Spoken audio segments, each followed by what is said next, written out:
Good evening, visitors. Welcome to the Australian War Memorial's last post ceremony.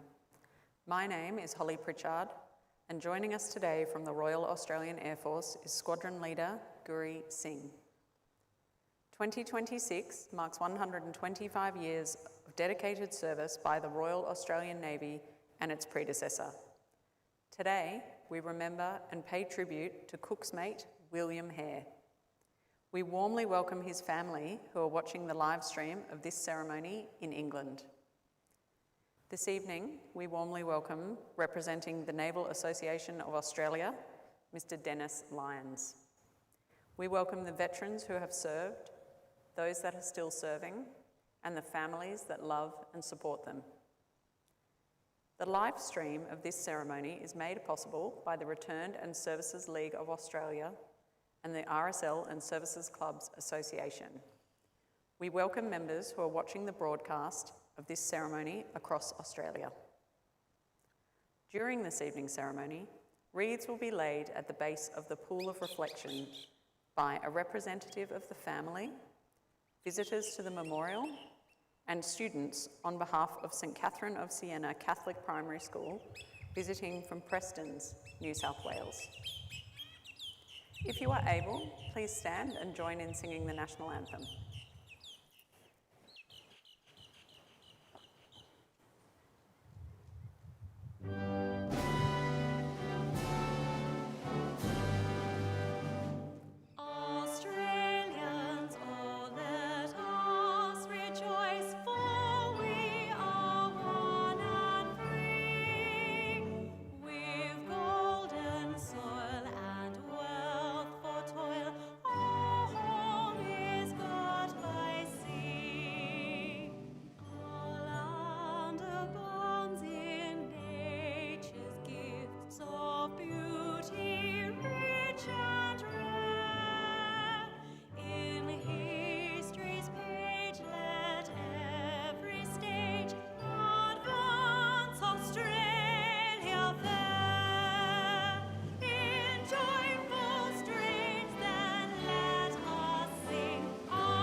Students and those who are able to do so, please be seated.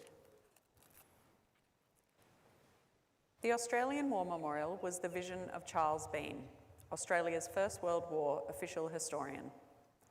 Bean landed with the Australian troops on Gallipoli and stayed with them at the front through to the end of the war. The idea of this national memorial and museum came to him at Pozières, France, in the depths of the bloody fighting of 1916. Bean's idea was that this would be a place where families and friends could mourn loved ones buried in faraway places. It would also be a place that could help all Australians understand what these men and women had endured and what they had done for us. Bean's vision, to which we remain true, is best expressed as inscribed in the entrance to the memorial's galleries. Here is their spirit, in the heart of the land they loved, and here we guard the record which they themselves made. Tonight, we will read the story behind just one of those on the Roll of Honour, which lists the names of more than 103,000 men and women who have given their lives for us in war and on operations for more than a century. But first, we present a lament, Flowers of the Forest. Wreaths and floral tributes will now be laid at the base of the pool of reflection.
Today we remember and pay tribute to Cook's mate, William Hare.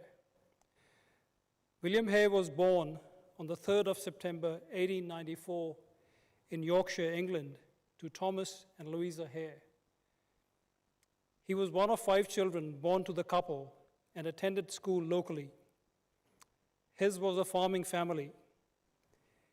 In November 1912, William emigrated to Western Australia, where it appears he continued to work on farms.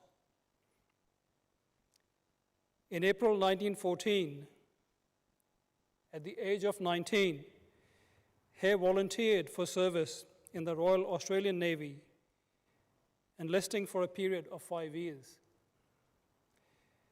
He trained to become a cook's mate at HMAS Cerberus, the shore establishment at Western Port in Victoria. In August 1914, Britain declared war on Germany after Germany invaded neutral Belgium. Hare was posted to the battlecruiser HMAS Australia, the flagship of Australian fleet. The ship had been built in the United Kingdom and had arrived in Australia only 10 months previously. Hare was among a ship's company of more than 800 men. The initial task of the Navy was twofold: to seize the German colonial territories in the Pacific and to prevent the German East Asia Squadron from entering Australia or New Zealand waters. As the only British Allied capital ship in Australian waters, HMAS Australia was central to the success of both these tasks. At the end of August, the battlecruiser led the fleet north and escorted some 1,400 New Zealand troops to capture and occupy German Samoa. In September, HMAS Australia escorted the Australian Naval and Military Expeditionary Force to capture German New Guinea. The force rapidly captured the German territories. Separately, the German East Asia Squadron was sunk in battle with the British force off the coast of South America.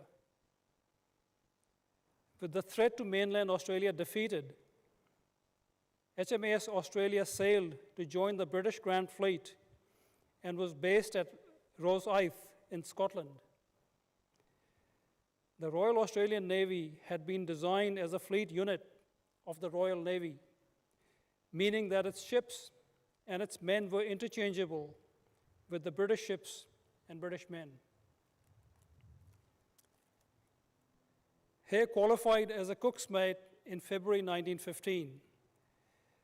In the same month, HMAS Australia became the flagship of the 2nd Battlecruiser Squadron, alongside His Majesty's ships New Zealand and Indefatigable. From its base in Rosyth, the squadron undertook patrols and convoy escort tasks in the North Sea. This work was vital to Britain's wartime naval blockade of Germany. But Britain's sea control meant that the enemy was rarely sighted. In early August, Hare presented to the ship's sick bay after suffering abdominal pain for the previous week. He was sent to the Naval Hospital at Queensferry, Scotland, and his appendix was removed, but his condition worsened. He developed pneumonia, and on the 6th of August, 1915, he died. Hare was 20 years old. His body was returned to Yorkshire by train, with men from Australia's ship's company accompanying him. He was buried in Birkenshaw St. Paul churchyard, near where his family lived. Cook's mate William Hare is listed on the Roll of Honour on my right, among almost 62,000 Australians who died while serving in the First World War. His photograph is displayed today beside the pool of reflection This is but one of many stories of service and sacrifice told here at the Australian War Memorial. We now remember Cook's mate William Hare, who gave his life for us, for our freedoms, and in the hope of a better world.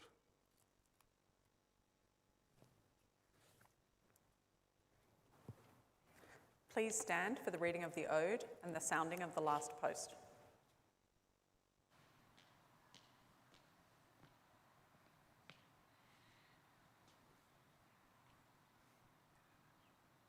They shall grow not old, as we that are left grow old. Age shall not weary them, nor the years condemn. At the going down of the sun and in the morning, we will remember them.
Lest we forget.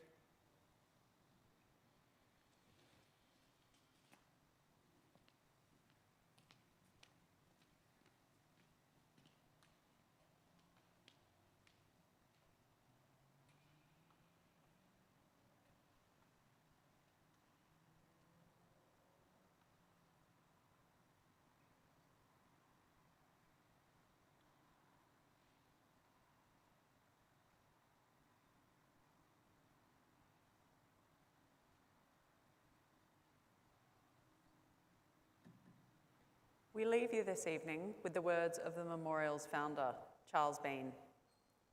Many a man lying out there at Poziere or in the low scrub at Gallipoli, with his poor tired senses barely working through the fever of his brain, has thought in his last moments, well, it's over. But in Australia, they will be proud of this.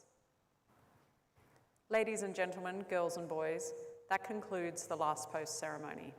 On behalf of the Director, staff and volunteers, thank you for visiting the Australian War Memorial today. We wish you all a very pleasant evening.